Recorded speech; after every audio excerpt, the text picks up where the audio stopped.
Hi there, folks. This is Big Dog Outdoors. Today I want to do like a second part of the video that I done with me and my grandson. I didn't mention anything about doing a second part in it, but I wanted to go a little bit maybe in depth, maybe help you guys out with teaching your kids or your grandkids firearm safety, and also getting them prepared, ready for when they do take their hunter education class. If they do, if they decide they want to go hunting, it kind of helps to do that safety and stuff with them at a early age, young age. It's never too, um, they're never too young enough to be taught with firearms and stuff, being in presence. So, but anyways, I know with my son, we taught him and kind of done little runs or stuff like that with him. You can go to Walmart. This is an idea. Get a toy gun. That's something you can train him with.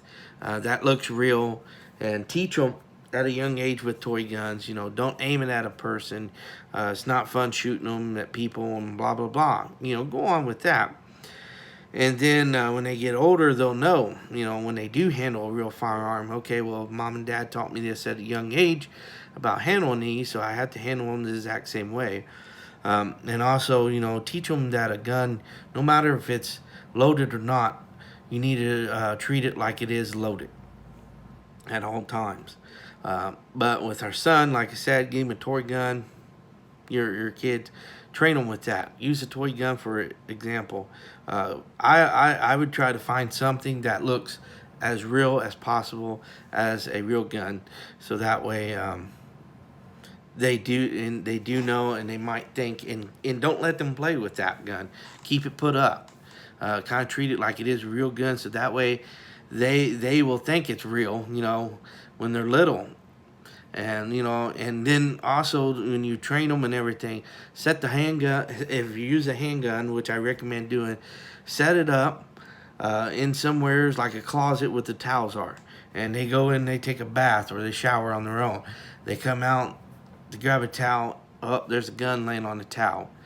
Oh, what should I do? We train them to not touch it, not move it. Don't look, don't mess with it at all.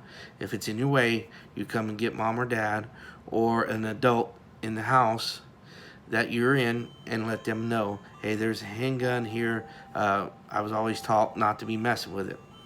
And so, but anyways, that works out really well. I mean, there's things you can do stuff like that with. And it really shows you if they do move it and stuff like that. It really helps you with that as well, to where you can trust them around that stuff. Because I know there is gun safes out there that you can purchase. I own one. It's a Canon. Holds quite a bit of firearms in it. I've got my firearms in there. They're locked away. And you can also purchase like a lock box. You can put it next to your nightstand, especially with kids living at home. That's the best thing I recommend doing. Get one of those lock box or one of those little small handgun safes that you can purchase and put it in your drawer. So that way you can lay hand on when you do need it for protection. That way your kids are around it, but they don't know how to open that up. And don't teach them until they're at the right age that you feel is comfortable, that they are responsible handling that gun on their own, that you can trust them.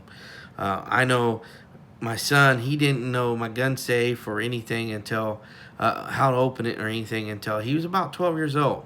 That's when I started teaching him and how to use it and how it works and everything. And because I knew he was confident enough to where he can do that stuff with. And it's the same way with my daughter. I did the same thing with her. And she knows how to do all that now. But anyways, and she's married on her own now. But anyways, that is one thing I highly recommend doing. I know, and also teach them about the parts of the bow, like the arrows, parts of the arrows, what they're called, and also about firearms and the bullet, because when they do take their hunter education class, they will be taking a test, and there's questions on there about that.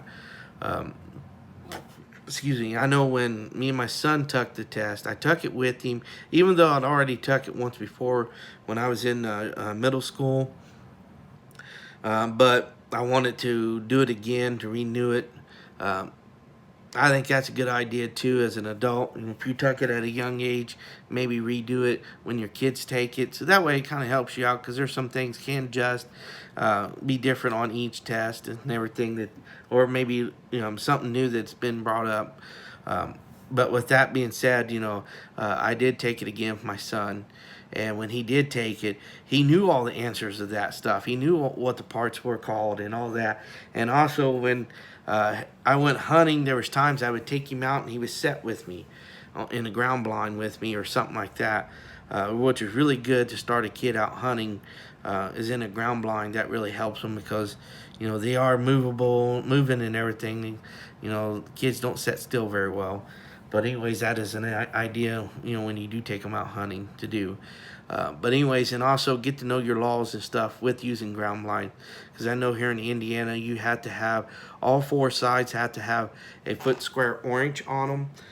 It's up high to where everybody can see it. And even on the top, let's say you want to do just a big square sheet of orange laid over the top of the blind.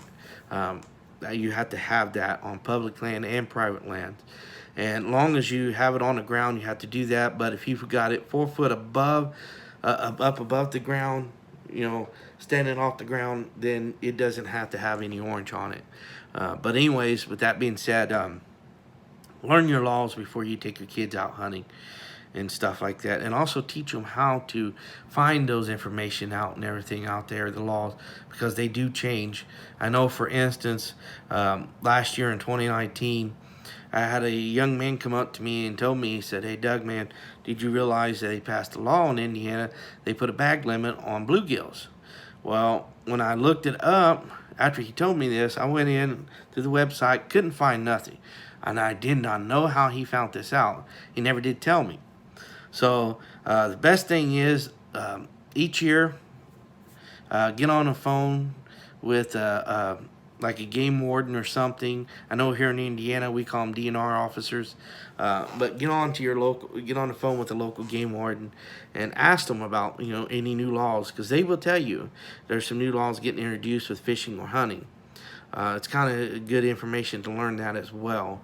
And that's how I found out that they did pass that law.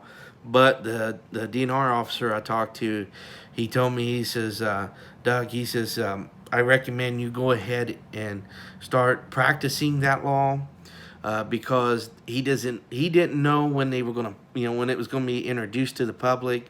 The law has changed with that, with the bag limit, because there never was a bag limit on red ears or bluegills and stuff like that. They had changed it with red ears. I don't know when it was, but I remember seeing it in a book one year. I can't remember when it was.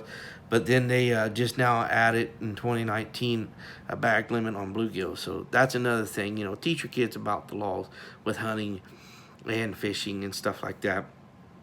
But anyways, when my son did take the hunter education class, I want to say this too before I close the video out. They thanked me at the end of the class because when my son got done with the test, me and my wife had made a pact before we took this class with him, took him to this class, was he had to do the test on his own. Mom and Dad was not going to help him. And so I told him, you need to pay attention to these instructors in here that are teaching you this stuff. Don't be doodling around with your fingers or messing around and fall asleep. So he did. He stayed awake through the whole class, and it was surprising because it was a long class. It was 8 hours long. And at the end, he took the test on his own. And he was the only kid in the group that took the test on his own.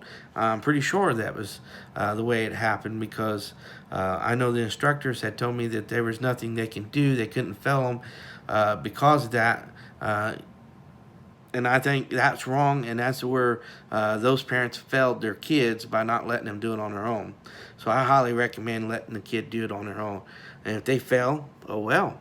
Find you next time when the class is going to be around in your area of the state, and take them again. Let them take the test again. Make them do it on their own. And if they don't get it done before deer season, they're not hunting.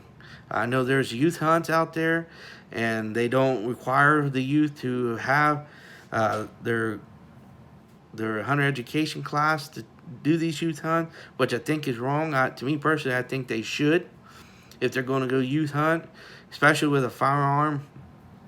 They need to be with a tuck in that class, because that is one way they do that to help introduce the kids to out there hunting.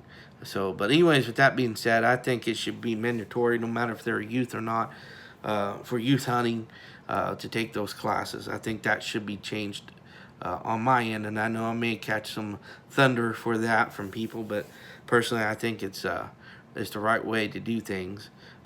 Because it helps prepare the kids out there with firearm safety and with the bows and stuff like that as well. But anyways, I ain't gonna keep you guys any longer.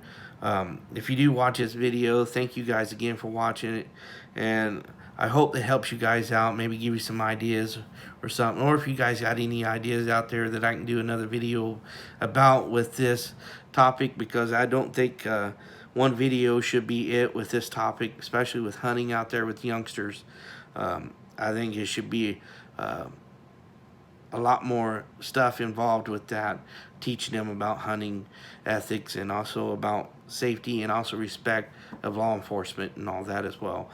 But anyways, I just want to thank you guys again for watching this. And I just want to say good luck, God bless in your upcoming hunting and fishing here in 2020. We'll catch you till next time.